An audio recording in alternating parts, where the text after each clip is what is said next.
que ainda não cumprimentei e aos que cumprimentei.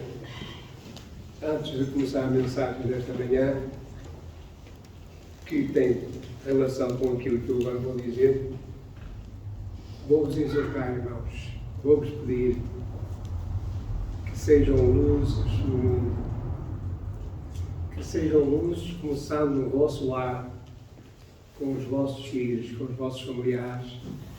Sejamos luzes, porque o mundo está caminhando para as trevas. Eu podia aqui indicar a razão porque é que falo assim, mas deixarei para outra altura, porque isso os irmãos já se aperceberam certamente como é que o mundo está caminhando e aquilo que vamos ouvindo e lendo, quer na televisão, quer nos jornais. Mas vamos ao que interessa. Nós temos que ter uma fé que olha para a frente. Apocalipse 2:10 diz-nos a palavra do Senhor, e como sabem, irmãos, eu normalmente tenho sempre as passagens transcritas, mas os irmãos querendo, ou peçam-me no fim as passagens, ou então podem-me acompanhar na leitura. Apocalipse capítulo 2, versículo 10.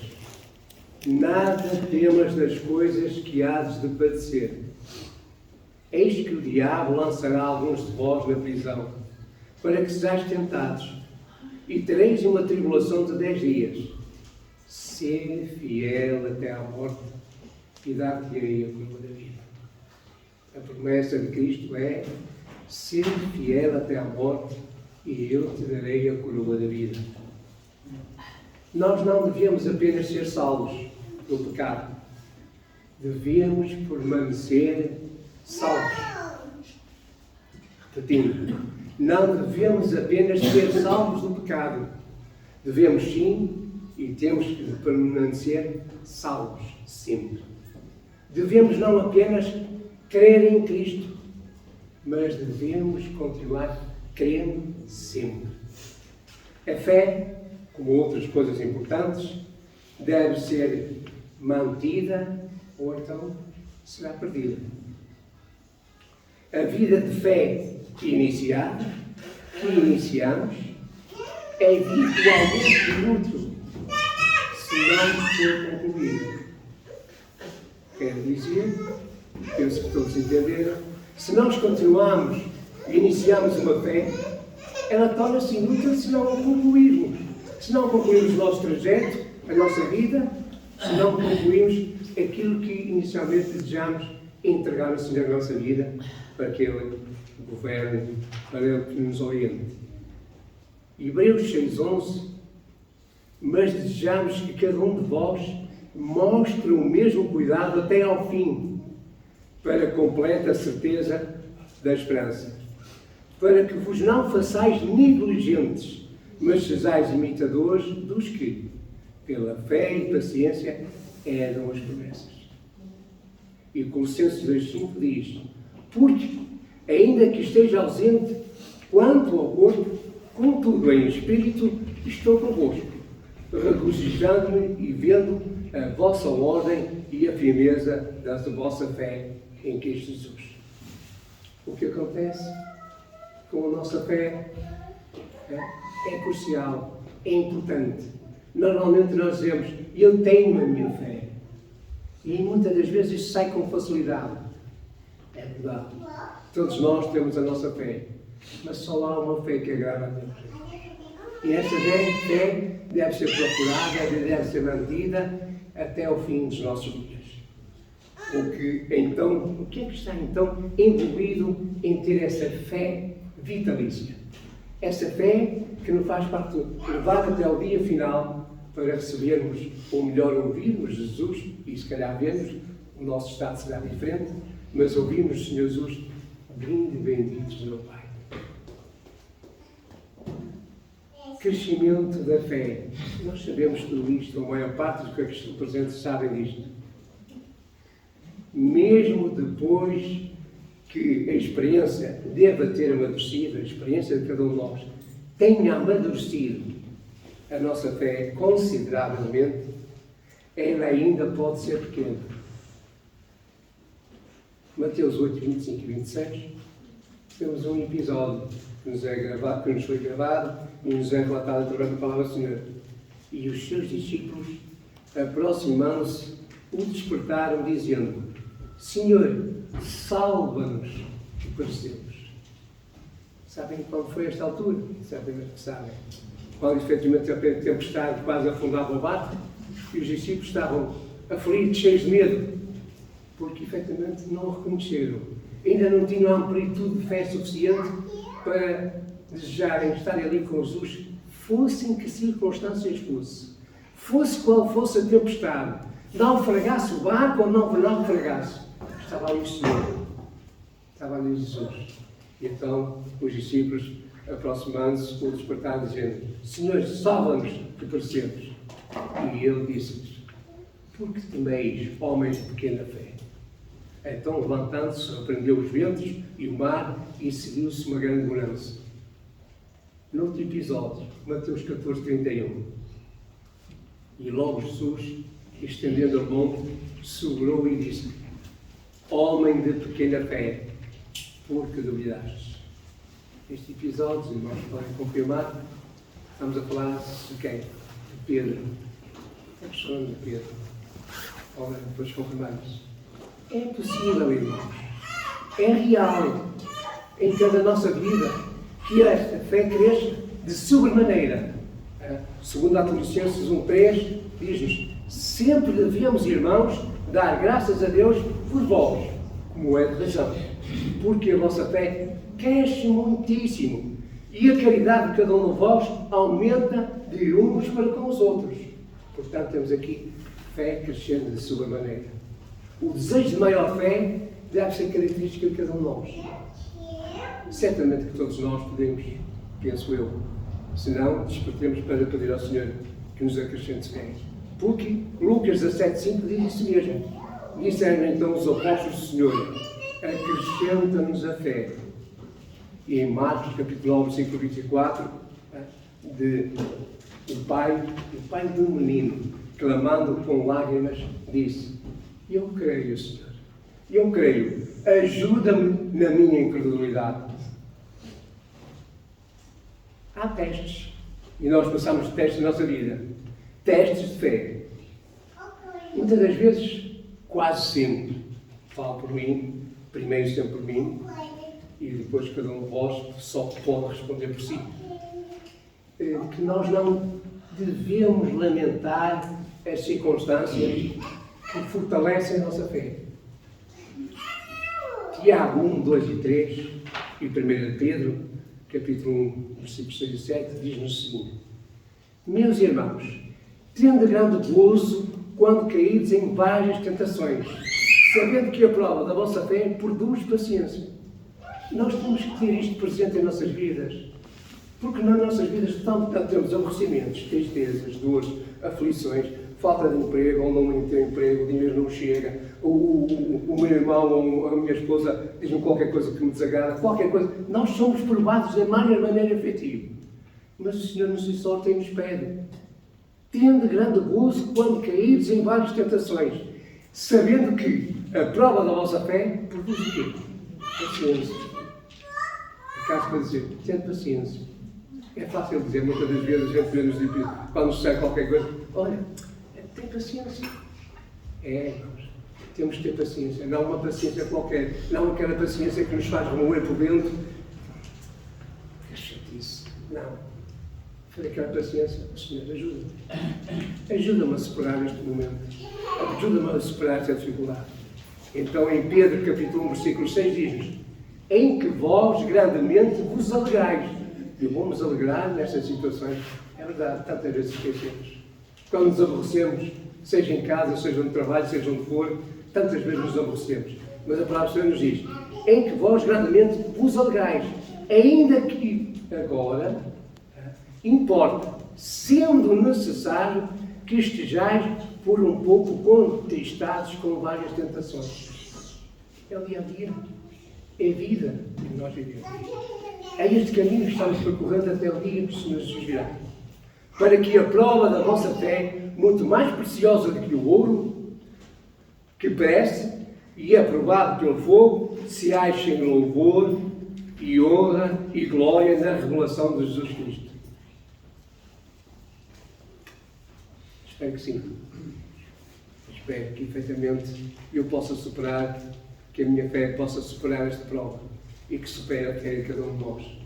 Não devemos, nós, irmãos, ser imprudentes ou, por outro lado, estimar demasiado a força da nossa fé. Muitas das vezes, às vezes fala-se e às vezes acontece que ouvimos: eu tenho fé. Ora, por que estás a falar? Tu não sabes. Eu sou teu irmão, eu tenho fé, é a minha fé. Mas também não devemos esquivar-nos de qualquer dificuldade que seja de responsabilidade, seja de nossa responsabilidade enfrentar. Não é fácil no momento, digamos, naquele momento repentino de uma crise, adquirir a fé que precisamos naquele momento. E por isso é que nós nos devemos preparar quando não estamos nesse momento. É a mesma coisa que eu vou por uma viagem e preparo a minha mala com aquilo que é necessário para a viagem. Se vou estar ausente umas horas, ou um dia, 2, ou uma semana, seja o que for. A nossa mala, o nosso ser, o nosso coração, a nossa mente tem que estar devidamente preparada com aquilo que é necessário, e nós sabemos o que é necessário para que efetivamente possamos estar prontos para enfrentar em momento os grandes testes e triunfar nos pequenos testes da nossa fé, para que assim possamos estar aptos para os grandes momentos. Se treinarmos, se nos habituarmos nas pequenas coisinhas, que às vezes parece que não têm significado nenhum, mas são tão importantes porque vai habituando o nosso ser, a nossa mente, o nosso coração, a nossa vontade em buscar auxílio, em memorizar a palavra do Senhor, em procurar entender o que é essa palavra do Senhor tem de conteúdo que nos ajuda a viver e a suportar. A nossa definição de fé, às vezes, é bastante limitada. Uma fé madura envolve muito mais do que o assentimento intelectual aos fatos imagénicos. E eu aqui lembro daquilo que às vezes já ouvi e que às vezes digo, é que nós possamos, se calhar, possamos estar convencidos, porque estamos convencidos intelectualmente. Lemos e intelectualmente chegamos à conclusão: está correto, não acredito, eu creio. Mas o problema não é esse. O problema é que não é só convencido. Nós temos que estar convertidos. Temos que estar com Jesus. Temos que estar com a vontade de Jesus para nós, para esse momento ou momentos que nos leva efetivamente a trabalhos, a dores ou aflições. E que nós sabemos, todos nós, tão fácil ler este versículo. Tão fácil. Mas precisamos de entender perfeitamente no dia a dia. A fé sem obras é morte.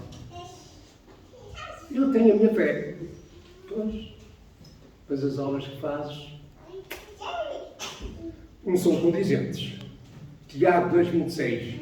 Porque assim como o corpo sem o espírito está morto, assim também a fé sem obras é morta. A fé também deve ser complementada por outras qualidades no nosso caráter interior, como, por exemplo, a virtude, o conhecimento. Nos diz 2 Pedro, capítulo 1, versículo 5 a 11.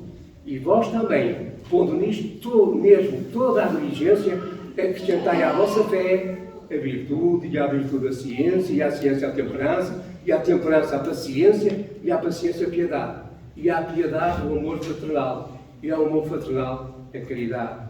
Porque, se em vós houver e aumentarem estas coisas, não vos deixarão ociosos nem estéreis no conhecimento de nosso Senhor Jesus Cristo.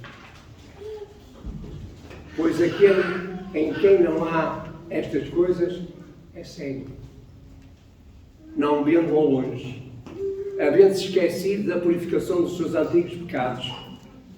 Portanto, irmãos, procurai fazer cada vez mais firme a vossa vocação e eleição, porque fazendo isto, jamais tropeçaremos. E quando tropeçamos, temos que ter fé no Senhor Jesus, porque Ele nos vai ajudar a voltar. Se nos arrependermos, se mudarmos de atitude, se entregarmos a vida a Ele, se lhe entregamos esse momento, essa dor, essa aflição, seja qual for, o Senhor Jesus nos ajudará. E mais, nos faz transportar para o seu reino. E um dia nos chamará, Ele próprio, vindo benditos meu Pai. Mas temos que ter fé. Uma fé ativa e viva. Não só fé de boca. Eu tenho a minha fé. Eu confio, eu acredito em Deus. Mostra. Demonstra. Faz brilhar a luz que o Senhor quer que brilhe no dia a dia. Em casa, no trabalho, no caminho, no autocarro, seja onde for, pelas tuas atitudes, maneira de ser, pelo teu porte. Portanto, irmãos, porque assim vos será amplamente concedida a entrada no reino eterno de nosso Senhor e Salvador Jesus Cristo, permanecendo, como sabemos, firmes na fé. É possível ter crido em vão. A palavra do Senhor nos fala. É possível ter crido em vão. Também vos notifico, irmãos, o Evangelho que já vos tenho anunciado, o qual também recebestes e no qual também permaneceis, pelo qual também sois salvos, se o retiverdes, tal como vos tenho anunciado. E agora cá está. Se não é que crestes em vão. Somos exortados a permanecer fiéis na fé. Vigiai, estai firmes na fé, portai-vos varonilmente e fortalecei-vos. Não podemos controlar as circunstâncias, irmãos. Mas uma coisa nós podemos fazer. Uma coisa nós podemos controlar. As circunstâncias não. Mas uma coisa podemos nós controlar. Cada um de nós pode controlar isso. A nossa decisão de permanecermos firmes. A nossa decisão de agradar a Deus. A nossa decisão de crermos nele e sabermos que ele é o Todo-Poderoso. A nossa decisão de que ele é Deus. Nós podemos efetivamente controlar isso. A nossa decisão. A fé em si, essencialmente, é voltada para o futuro. Tem a ver com as realidades futuras. Por isso é que é fé. A fé, firmemente daqueles que não se veem, mas que se esperam. Se esperam, quer dizer, está no futuro. Onde chegar, onde vir. 2 Coríntios 5:6 diz-nos: pelo que estamos sempre de bom ânimo, sabendo que, enquanto estamos no corpo, vivemos ausentes no Senhor. Porque andamos por fé e não por vista. E Romanos 8:24 diz-nos: porque em esperança somos salvos. Ora, a esperança que se vê não é esperança, porque o que alguém vê, como é que o esperará? Se o vê, não está à espera, já está a ver. Se estivermos tão preocupados com o passado, ou mesmo com o presente, que não possamos olhar para a frente, cuidado, que nós podemos perder a salvação. Hebreus 3:6 diz-nos: mas Cristo, como Filho, sobre a sua própria casa, a qual casa somos nós, se tão somente conservarmos firmes a confiança e a glória da esperança até ao fim, porque nos tornarmos, isto em Hebreus 3:14, porque assim nos tornarmos participantes de Cristo, se retivermos firmemente o princípio da nossa confiança até o dia final, até ao fim. E agora, cheguemos com o verdadeiro coração, em inteira certeza de fé, tendo o coração purificado da má consciência e o corpo lavado com água limpa. Retenhamos firmes, irmãos, a confissão da nossa esperança, porque fiel é o que prometeu. Não rejeiteis, pois, a vossa confiança, que tem grande e avultado galardão. A salvação, o fim, o objetivo, a meta, o alvo, o resultado da fé, aguarda que permaneçamos fiéis.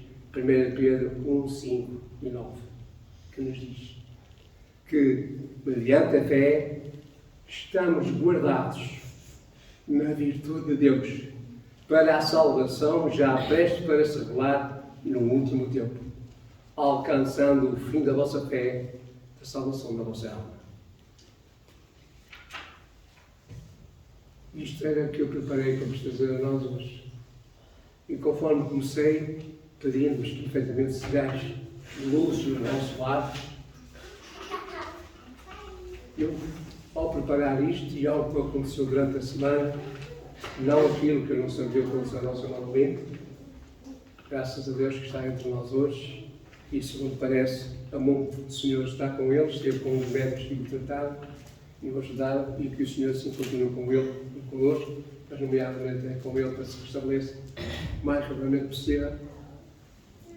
Há um episódio que Deus me perdoou por falar, se calhar nem devia falar. Um universitário da Universidade do Porto, por causa da ideologia de género, apareceu na universidade esta semana, na semana passada, não sei exatamente quando foi, com uma máscara, digamos, de cão, e disse aos próprios colegas que com ele estudam na universidade que ele se acha que é um cão. Irmãos, isto é uma pequena coisa, isto é horrível. Claro que este jovem já deve ter visto que na internet, não sei em que país for, no estrangeiro, também já apareceu um jovem que efetivamente se achava que era um cão. Eu não sei, mas isto está a tornar-se uma aberração de tal tamanho, irmãos. Cuidado, irmãos. Vamos pedir ao Senhor que aumente a nossa fé, que nos ajude, porque vai haver dias, e estão-se aproximando desses dias, que não vai haver nada, ou pouca, ou nenhuma palavra do Senhor ou entendimento. O mundo está a seguir o seu caminho, o caminho do Senhor deste mundo, do nosso adversário, para uma destruição completa. Eu não sou apologista de certa figura, mas assisti na televisão que é impugnada por efetivamente aquela disciplina que é a nacionalidade. E agora está muito em discussão. Uns pedindo que essa disciplina se continue na mesma, seja falada de ideologias de género, fala de tudo e mais alguma coisa. Enquanto o outro, de quem eu não gosto, não gostava, mas nesta casa tenho que ser por ele. Dizendo que isso compete aos pais. Isso é os pais que devem dar a educação aos filhos. É os pais que devem orientar os filhos nessa educação. Porque ao chegar à escola, desde muito cedo, começam a ser ensinados de todas estas coisas. Ideologia de género, homossexualidade, tudo para fora. Terrível, irmãos. Por isso, terminando, sejam luzes em vossa casa, em vossos lares. Ensinem quanto mais cedo, mais particularmente se frequentar os vossos filhos. Falem aos vossos amigos. Estamos caminhando para as trevas. Que Deus nos abençoe, que aumente a fé de cada um, proteja e guarda, e que na próxima semana, dia 3, se Deus nos permitir, possamos estar aqui todos e logo após a parte da adoração, do estudo da palavra do Senhor, possamos confraternizar entre nós. Que o Senhor nos abençoe até lá, guarde cada um, cuide e também supra as dificuldades ou necessidades que algum familiar, amigo ou irmão da fé, seja quem for, necessita. Que a sua misericórdia deixe sobre cada um, em nome do nosso Senhor Jesus Cristo. Amém.